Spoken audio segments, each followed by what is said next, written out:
नमस्कार, अग्निपथ देख रहे हैं आप और मैं हूं आपके साथ राखी। राजधानी भोपाल में बहुप्रतीक्षित मेट्रो परियोजना अब एक नए और संवेदनशील विवाद में घिर गई है। पुराने भोपाल के भोपाल टॉकी क्षेत्र स्थित ऐतिहासिक बड़ा बाग कब्रिस्तान के नीचे प्रस्तावित अंडरग्राउंड मेट्रो लाइन और नारियल खेला की वक्फ भूमि पर किए जा रहे निर्माण कार्य को लेकर मुस्लिम समाज और वक्फ संस्थाओं ने कड़ा विरोध दर्ज कराया है। धार्मिक भावनाओं के उल्लंघन, बिना अनुमति निर्माण और वक्फ संपत्तियों को नुकसान पहुंचाने के आरोपों के साथ ये मामला अब सड़कों से होते हुए अदालत तक पहुंच गया है। विरोध प्रदर्शन, राजनीतिक बयानबाजी और कानूनी याचिकाओं के बीच ये विवाद गंभीर रूप लेता जा रहा है और 14 मई को एमपी वक्फ ट्रिब्यूनल में इस मामले में अहम सुनवाई होनी है। इधर हिंदू उत्सव समिति का कहना है कि अगर रूट बदला गया तो इससे विकास रुकेगा और कट्टरपंथियों की जीत होगी। दरअसल भोपाल मेट्रो परियोजना पहले भी कई विवादों में घिर चुकी है। कभी विस्थापन को लेकर सवाल उठे तो कभी निर्माण में देरी और लागत बढ़ने को लेकर आलोचना हुई। हालांकि इस बार मामला धार्मिक स्थल से जुड़ा होने के कारण ज्यादा संवेदनशील और जटिल हो गया है। बहरहाल इस मुद्दे को लेकर बड़ा बाग कब्रिस्तान परिसर में प्रदर्शन भी हुआ। मुस्लिम त्योहार कमेटी ने साफ कहा कि किसी भी हाल में कब्रिस्तान के नीचे से मेट्रो लाइन नहीं गुजरने दी जाएगी। इधर हिंदू उत्सव समिति का कहना है कि शहर में दो नियम नहीं चल सकते, ये विकास रोकने की साजिश है। ऐसे में बढ़ते तनाव के बीच क्या होगा इसका समाधान, ये एक बड़ा सवाल भी है। इसी पर आज हम चर्चा भी करेंगे। उससे पहले आपको सुनाते हैं किसने क्या कुछ कहा इस पूरे मामले में। ठीक, कब्रिस्तान ही क्यों, और भी शहर पड़ा है पूरा, खाली धार्मिक स्थल ही दिख रहा है आपको। मस्जिद है, कब्रिस्तान, मदरसे, यही नज़र आ रहा है सरकार को, प्रदेश सरकार को, केंद्र सरकार को और रेल प्रशासन को। और भी तो जगह, और भी वैकल्पिक व्यवस्था है, उसको क्यों फॉलो नहीं कर रहा है आप? खाली कब्रिस्तान से नीचे से निकालेंगे आप। कब्रिस्तान से अगर रेल की टर्मिनल निकला तो ऑल इंडिया मुस्लिम त्योहार कमेटी का संपूर्ण भोपाल और मध्य प्रदेश का कार्यकर्ता उस टर्मिनल में कूद जाएगा। मैं मुसलमानों को ये बता देना चाहता हूं कि समझिए कि दिल्ली की भी जब मेट्रो चली तो जामा मस्जिद के नीचे से उसको निकाला गया है। वहां जामा मस्जिद को कोई खतरा नहीं हुआ। तो कोई भी मस्जिद 5 फीट गहरी होगी, 7 फीट गहरी होगी, 10 फीट गहरी होगी, ये तो 20-30 फीट गहरी थे। कोई मस्जिद कब्रिस्तान को खतरा नहीं है।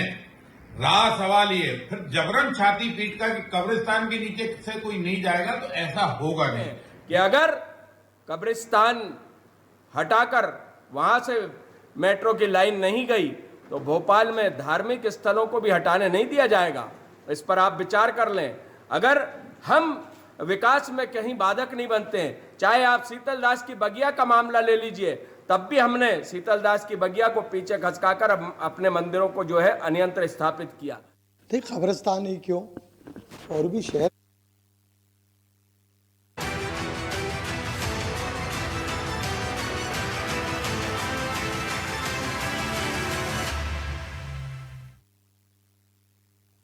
चलिए, तो भोपाल मेट्रो पर फसाद है, कब्रिस्तान को लेकर विवाद है। क्या होगा क्या नहीं होगा ये आगे का फैसला होगा, लेकिन जो मुख्य रूप से आपत्ति आ रही है उसका क्या समाधान निकल सकता है और ये आपत्तियां जिस तरीके से आई हैं कहां तक जायज हैं, क्या इस पर एक डिसीजन हो सकता है? यदि विकास की दृष्टि से देखें तो भी ठीक है, लेकिन यदि किसी को आपत्ति है कि कब्रिस्तान के नीचे से आप ये तमाम चीजों को नहीं निकाल सकते, आप कोई और व्यवस्था देखिए, तो क्या वो व्यवस्था हो सकती है? ये भी एक सवाल है। चर्चा पर चलेंगे। तमाम मेहमान जुड़े हैं। सबसे पहले आपका परिचय करा दें। संस्कृति बचाओ मंच से हमारे साथ चंद्रशेखर तिवारी जी हैं। चंद्रशेखर तिवारी जी, बहुत स्वागत चर्चा में जुड़ने के लिए। ऑल इंडिया मुस्लिम त्योहार कमेटी के जिला अध्यक्ष हैं सैयद अदनान हसन। अदनान जी, आपका भी बहुत स्वागत है। और वरिष्ठ पत्रकार हैं जफर आलम। जफर जी, आपका भी बहुत स्वागत है। चर्चा की शुरुआत सैयद अदनान जी पहले आपसे करती हूं, क्योंकि बहुत अच्छे से, बहुत बढ़िया से आप डिस्क्राइब कर पाएंगे, क्योंकि ऑल इंडिया मुस्लिम त्योहार कमेटी ने आज प्रदर्शन भी किया है। कब्रिस्तान के नीचे से जिस तरीके से बात की जा रही है कि जो मेट्रो के लिए लाइन जाएगी और वहां से सारी चीजों को किया जाएगा, ठीक है, हो सकती है आप लोगों की आपत्ति जायज, लेकिन ये भी देखना पड़ेगा, जैसे कि भाजपा के विधायक रामेश्वर शर्मा कह रहे थे कि कहीं कोई तकलीफ है नहीं, और जिस तरह से वो डिफाइन कर रहे हैं, मतलब सरकार के पास एक तर्क है अपनी बात रखने का, फिर आपत्ति क्यों है और इसका क्या एक विकल्प आप निकालेंगे? देखिए, पहले तो मैं आपसे आपके चैनल के माध्यम से ये कहना चाहूँगा और ये बात अपनी रखना चाहूँगा सबके सामने कि जैसे रामेश्वर शर्मा जी ने कहा कि दिल्ली में जामा मस्जिद के नीचे से मेट्रो ट्रेन चल रही है, तो जामा मस्जिद के नीचे से नहीं चल रही है, क्योंकि अगर मेट्रो ट्रेन जामा मस्जिद के नीचे से चलती तो अगर वो 20 फीट नीचे भी चलती तो उसका वाइब्रेशन इतना होता है कि मस्जिद का जो भी मटेरियल है वो भिसक के कमज़ोर होता और वो नीचे आ जाता। अब रही बात कब्रिस्तान की, तो यहाँ इतनी हज़ारों कब्रें हैं, वो पुरानी कब्रें हैं, हमारे पूर्वजों की कब्रें यहाँ मौजूद हैं, जिसमें हमारे आबा व अजदाद यहाँ पर सुपुत्र खाक हैं।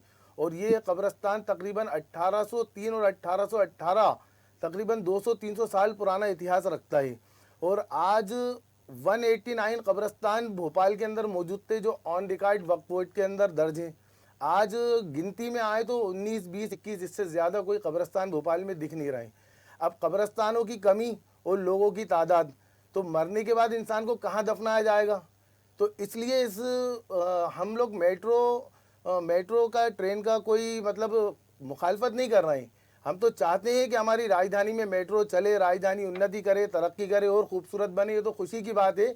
लेकिन धार्मिक स्थल को छोड़कर, धार्मिक स्थलों को छोड़कर, कब्रिस्तानों को छोड़कर कुछ ऐसा रास्ता निकाला जाए कि जैसे रोड पे सुभाष नगर शमशान के सामने से आ रही है, अब भाई अल्पना टॉकीज से आ रही है और जगहों से आ रही है, ऐसे ही रोड पे से निकाल ली जाए, या तो नीचे से या ऊपर से ओवर ब्रिज डालकर रोड पे से उसका कुछ समाधान किया जाए। तो मेट्रो का हम लोग स्वागत करते हैं, लेकिन कब्रिस्तान में से निकलने के लिए हम विरोध करते हैं। ठीक है, चलिए मैं वापस आऊंगी। चंद्रशेखर तिवारी जी, आप लोगों का कहना है कि विकास जरूरी है तो इस तरीके से रुकावट नहीं डालनी चाहिए। अब इनका भी जो तर्क है वो भी जायज है, तो इसका विकल्प कैसे निकलेगा, बताइए। देखिए, इनका तर्क बिल्कुल जायज होगा, लेकिन हर विकास कार्य में आपका कोई धर्म स्थल आता है तो उसे आप विरोध करने के स्वर मुखालिफ करते हैं, विरोध के स्वर तेज कर देते हैं। एक विधायक जी कह रहे थे कि भोपाल में तो मेट्रो की आवश्यकता ही नहीं है।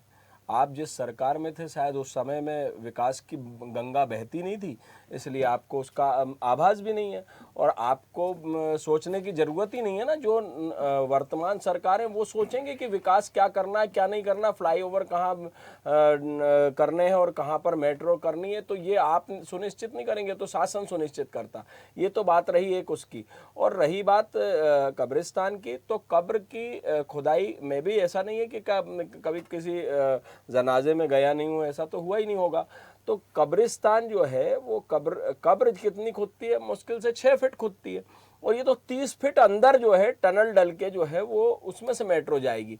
तो 30 फीट नीचे अगर रहेगी तो ऊपर की कब्र को किसी प्रकार से नुकसान होने का मुझे नहीं लगता कि कहीं सवाल उठता है। दूसरा पक्ष में ये कहूँगा कि मैंने जो कहा है कि अगर आप कब्रिस्तानों के लिए रूट डाइवर्ट करते हैं या अगर उसको बदलते हैं तो फिर भोपाल में हमारे धार्मिक स्थलों को तोड़ने का प्रयास करने का भी मेट्रो प्रशासन सोचे भी ना। क्योंकि जिस प्रकार से हमने शीतल दास की बगिया में पहले हमारा निर्माण आ रहा था, इसलिए हमने तत्काल उस निर्माण को हटाकर और पीछे किया, लेकिन वहीं पर आगे आप राजा भोज सेतु जो बना है, आज 32 करोड़ रुपए का जो है वो हमारे ऊपर बर्डन आ गया, क्योंकि टैक्स तो हम ही देते हैं ना, हमारा पैसा है सरकार के पास। वहीं जो नीचे मस्जिद थी, उस मस्जिद के बाजू से रोड निकलना था, लेकिन वहीं मुस्लिम समुदाय ने कहा कि ईंट से ईंट बजा देंगे अगर एक भी दीवार को खसकाने का प्रयास किया गया। उस कारण से आज आपको फ्लाईओवर बनाना पड़ा वीआईपी रोड पर, और मेट्रो जो है वो 32 करोड़ रुपए जो है उसका आज हमारे ऊपर बर्डन आया। तो आप विकास कार्य में बाधक क्यों बनना चाहते हैं?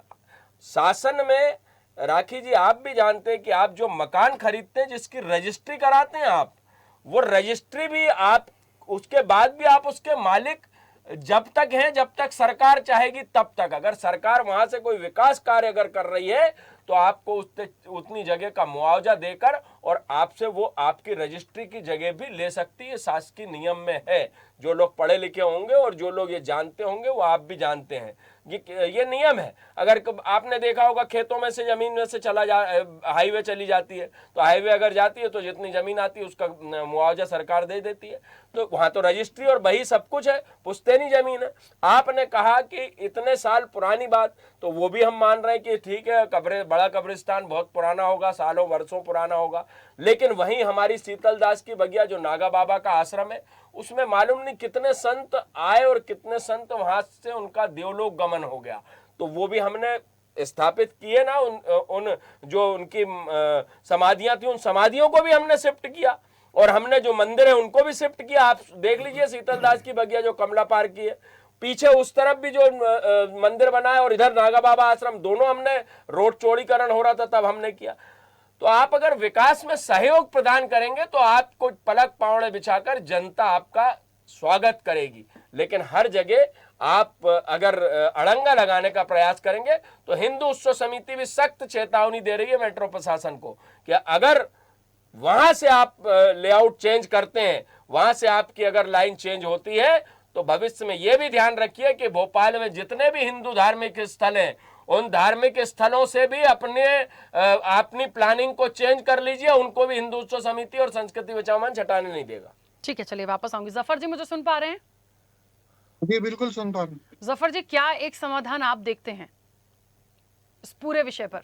देखिए जिस तरीके से रामेश्वर शर्मा कह रहे थे कि अगर वो 30 मीटर नीचे से बात कर रहे हैं, 30 मीटर मतलब 180 फीट करीब होता है, अगर उतने नीचे से निकल के मेट्रो जा रही है तो किसी को, और तो उसकी वजह से कब्रिस्तान का जो मूल रूप है वो चेंज नहीं होता तो किसी को कोई आपत्ति नहीं होना चाहिए। पर अगर वो कब्रिस्तान के बीच में से ऐसे निकलेगी कि कब्रें हटा देगी, शहर बढ़ता जा रहा है, शहर के कब्रिस्तान जो है बहुत कम लिमिटेड है। जी जी, उस हिसाब से जब समझ लीजिए आज से 100-150 साल पहले कितने लोग मरते होंगे और कितनी कहानी होती होगी, तो उसमें दफन करने की जगह थी। अब आजकल के हिसाब से वैसे ही दफन करने की जगहें नहीं है, नए कब्रिस्तान कहीं बनाने नहीं जाते, बहुत तकलीफें आती हैं।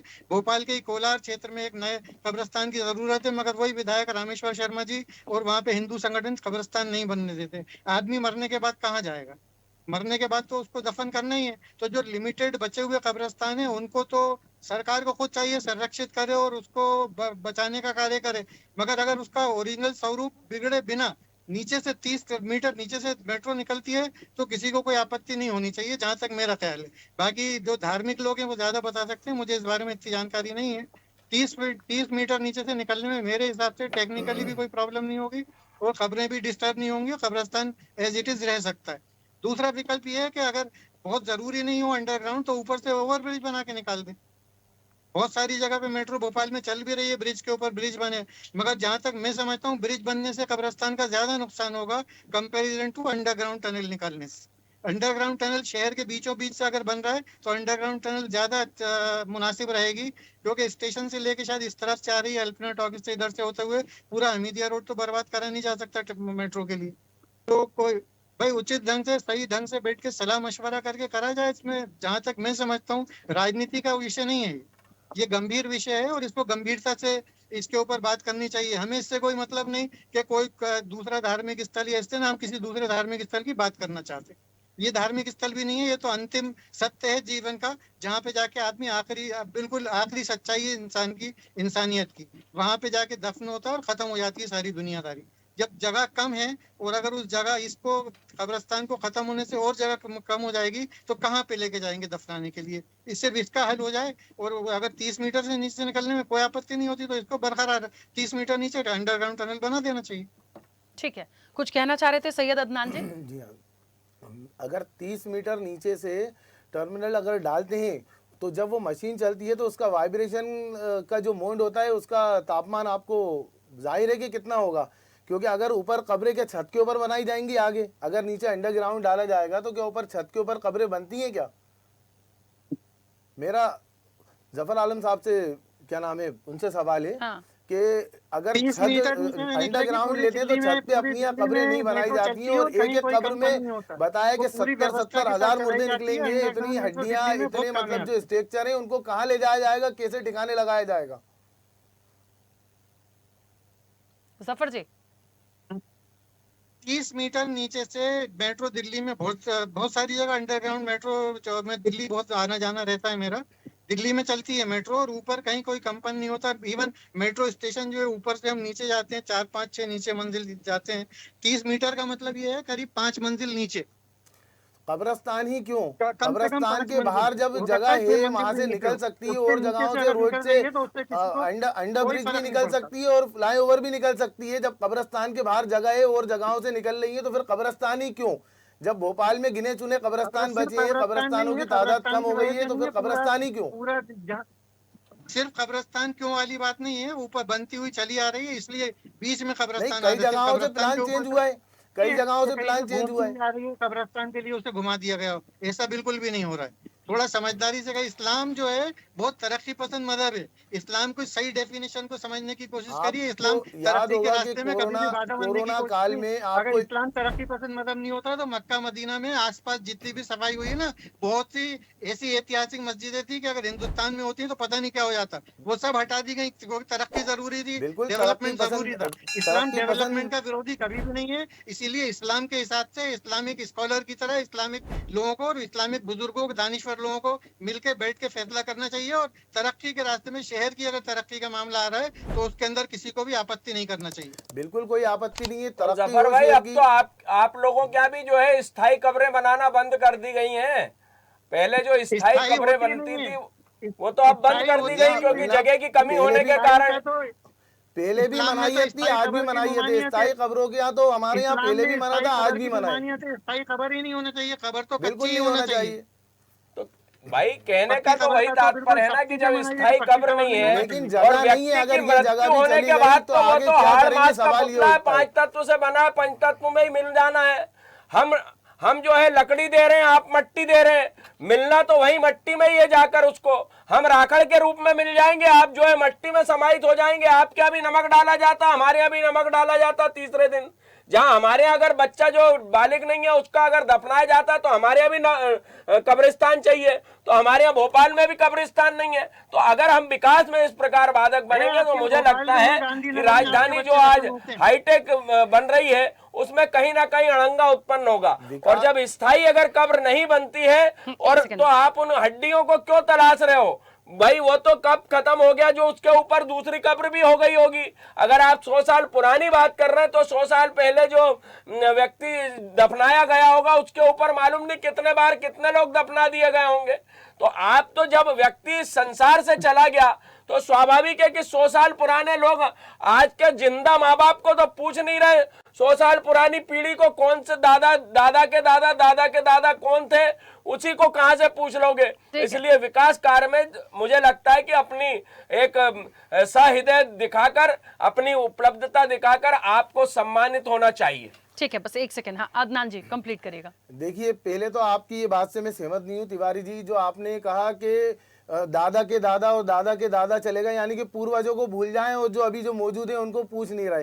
तो मैंने तो ये सुना है कि आपके धर्म में पवित्र आत्माओं को पूजा जाता है। आपके यहाँ तो पवित्र आत्माओं को पूजा जाता है, फिर आपके ऊपर ये बात शोभा नहीं देती कि भाई जो चले गए वो चले गए, एक के ऊपर एक, और हड्डियों की बात ना करें और मुर्दों की बात ना करें। तो जब आपके यहाँ पवित्र आत्माओं को पूजा जाता है तो ये बात करना बेहतर नहीं है। अदनान जी, आत्मा और जो कब्र, उसमें दोनों में अंतर है। आपके यहाँ भी तो जो है वो कब्र मंजिल है ना, आत्मा के लिए कब्र एक आखिरी मंजिल है। आपके यहाँ भी जो वो है सभ्य रात जब होती है तो आप कब्र पे पूजने जाते हैं ना, तो वही तो हमारे यहाँ भी हमारे यहाँ पितृपक्ष होते हैं, तब हम पितरों को पूजते हैं। तो वही कह रहा हूं मैं कि दुआ करने आप जाते हैं। हमारे यहाँ जब पितृपक्ष 15 दिन के होते हैं तो हम पितरों को पूछते हैं। लेकिन वो तो मैं ये सम्मान करना चाहिए, मैं सम्मान कहना चाहिए कि मैं उनके बाप दादा परदादा सब चले गए। आप मेरी बात को गलत ले गए। मेरा कहना यह है कि 100 साल पहले व्यक्ति वहां दफनाया गया होगा, उसके बाद उसके ऊपर कितने लोग दफना दिए गए होंगे। वही मेरे कहने का मतलब है। लेकिन आज अगर वहां पर कुछ विकास कार्य हो रहा है तो हमने भी मंदिरों को, हमारे यहाँ भी प्राण प्रतिष्ठा जब हो जाती है तो प्रतिमा में प्राण माने जाते हैं भगवान में। तो जब भगवान में प्राण माने जाते हैं उनकी जब हम पुनः प्रतिष्ठा करा सकते हैं तो आप उन कब्रों को भी अनियंत्रित स्थापित कर सकते हैं। कहाँ कर सकते हैं? जगह ही नहीं है। बताइए, 198 कब्रिस्तान में से 20-21 कब्रिस्तान भोपाल में मौजूद है। अभी कोरोना काल में, लॉकडाउन में भोपाल के अतराफ के अंदर जितने भी स्वर्गीय हैं जो मृत्यु हुई है कोरोना के अंदर, उनको भोपाल लेकर आ रहे थे। वहां पर सुविधाएं नहीं थी, उनको भोपाल लाके झदे वाले कब्रिस्तान में, बड़े वाले कब्रिस्तान में सुपुत्र खाक किया जा रहा था। BRTS का मामला और लाल घाटी के पास वाला कब्रिस्तान, वहां पर भी आपने अड़ंगा उत्पन्न किया। आज तक वो जैसा का तैसा है। आप देखिए उसी रोड पर हमने बेरागढ़ के पास हमारे मंदिर आ रहे थे, उनको हमने पीछे खसका लिया। आप देख लीजिए चिरायु हॉस्पिटल से थोड़ा सा पहले। सारे उस मामले में हम लोग अगर सहृदयता दिखाते रहेंगे, हम ही अपना बड़प्पन दिखाते रहे और हम हर विकास कार्य में आपके धार्मिक स्थल ना हटे। आपने कह दिया कि अगर जो है कमला पार्क की मस्जिद को हटाया जाएगा तो ईंट से ईंट बजा दी जाएगी, भोपाल में फिजा बिगड़ सकती है। आपके शहर काजी साहब का भी उस समय बयान आ गया था, शिवराज जी मुख्यमंत्री थे, तो वहां पर फ्लाईओवर बनाना पड़ा, 32 करोड़ रुपए सरकार के ऊपर बर्डन आया। ठीक है, देखिए एक समाधान ये हो सकता है, एक तो जो सबसे मुख्य बात है, बैठ के बातचीत हो सकती है। जो भी समाधान है वो निकालने की कोशिश हो सकती है। अभी तुरंत ही तो कोई जाकर वहां अंडरलाइन कर नहीं रहा, वो तो काम है, शुरू होगा, प्रोसेस होगी, तो कम से कम बात हो सकती कोर्ट के निर्णय के लिए रुके होंगे। 14 मई को अभी कोर्ट का भी निर्णय है। हाँ, तो अभी तो फिलहाल कुछ ना काम हो सकता है ना कुछ हो सकता है। अभी तो ठीक है। कोर्ट में अगर विकास कार्य हो रहा है राखी जी, तो कोर्ट में जाने की आवश्यकता क्या है? आप बैठकर उसका निराकरण निकालिए ना, सारे पक्षों को बैठाइए, आप भी बैठिए, हिंदुओं को भी बैठाइए, नहीं तो हम भाई आप नहीं हटने दोगे तो हम भी नहीं हटने देंगे। मामला ही नहीं है, ऐसा थोड़ी होगा। मुसलमान का मामला बना क्यों रहा है? नहीं, आप ये भोपाल की गंगा जमुना तहजीब के ऊपर बात ला क्यों रहा है? अदनान हसन जी, मैं हिंदू मुसलमान का मुद्दा नहीं बना रहा, मैं बात इसलिए कर रहा हूँ कि मुझे मालूम है मेट्रो में कितने मंदिर आ रहे हैं, मेट्रो के लाइन में मंदिर कितने आ रहे हैं, मुझे समझ में आ रहा है। एक आपत्ति है, एक सेकंड रुकिए, ठीक है। मेरी आपत्ति उचित है कि अगर आप वहां पर अपना नियम बदलेंगे तो मेरे लिए भी नियम बदलिए। ठीक है, वो एक प्रोसेस आगे की होगी। चलिए दोनों जन एक मिनट रुकेगा। जफर आलम जी जल्दी से कंप्लीट करिए, समय की सीमा। देखिए, इसका ये सियासी मुद्दा नहीं है और सियासत से इसका हल भी नहीं निकलेगा। धार्मिक मुद्दा, धर्म के लोगों को बिठाया जाए, धर्म के लोग बैठेंगे और मैच्योर लोग बैठेंगे, बड़ी आसानी से इसका हल निकल के आ जाएगा। पहले भी हुआ है, जब शंकर दयाल शर्मा चौराहा जो है किलोल पार्क के ऊपर, उसके ऊपर बहुत पुरानी खबरें थी और बहुत बुर्दबार लोगों की खबरें थी, मगर उनको हटाया गया और शंकर दयाल शर्मा चौराहा बनाया गया। उसके लिए भी करा गया था, इसी शहर काजी साहब ने इजाजत दी थी। शहर काजी साहब के साथ बैठे मेट्रो प्रशासन, बैठ के और ईमानदारी से बातचीत करे, बड़ी आसानी से इसका हल निकल आएगा। मेरे बोलने से, चंद्रशेखर तिवारी के बोलने से, अदनान के बोलने से इसका हल नहीं निकलेगा। देखिए, एक बात बिल्कुल सही है, शहर काजी साहब जो आदेश दे देंगे वो फाइनल होगा। देखिए, एक बात बिल्कुल सही, मैंने इसीलिए कहा अभी तुरंत जाके कोई अंडरलाइन नहीं हो रही है। मामला यदि पहुंच चुका है कोर्ट तक, वहां से भी चीजें आने दीजिए, बैठ के इसका समाधान हो सकता है। और ऐसे कोई झगड़े का विषय नहीं है, विकास की बात है, क्या जरूरी है, कैसे समाधान होगा। मुझे नहीं लगता कि मेट्रो प्रशासन का या सरकार का कोई इंटेंशन होगा कि कब्रिस्तान को डैमेज किया जाए या नुकसान पहुंचाया जाए या जानबूझ के किया जाए। ये इंटेंशन कभी नहीं हो सकता। हाँ, इसके पीछे जो चीजें हैं, यदि रास्ते में कुछ आ रहा है तो उसके लिए बातचीत हो सकती है। फिलहाल समय की सीमा है। आप सभी मेहमानों का शुक्रिया इस चर्चा में जुड़ने के लिए। तो भोपाल मेट्रो पर बड़ा फसाद हो रहा है, कब्रिस्तान को लेकर विवाद है, लेकिन इसका समाधान अदालत से क्या फैसला होगा वो तो होगा। लेकिन वाकई में जो एक बात जफर जी भी कह रहे थे कि शहर काजी के साथ बैठे मेट्रो प्रशासन, बात करिए क्या समाधान इसका निकल सकता है, पहले वो निकालिए, उसके बाद उस पर आगे बातचीत करिए, तभी एक बड़ा इसका एक निराकरण होता दिखेगा। नहीं तो फिर ऐसे ही विवाद बढ़ता जाएगा। चर्चा में इतना ही। बने रहिए स्वदेश न्यूज के साथ। सबसे पहले देश। ऐसे ही वीडियोस के लिए लाइक करें, शेयर करें, फॉलो करें। YouTube पर जाकर सब्सक्राइब कर बेल आइकन दबाना ना भूलें और ताजा अपडेट्स के लिए स्वदेशलाइव.com पर जरूर जाएं।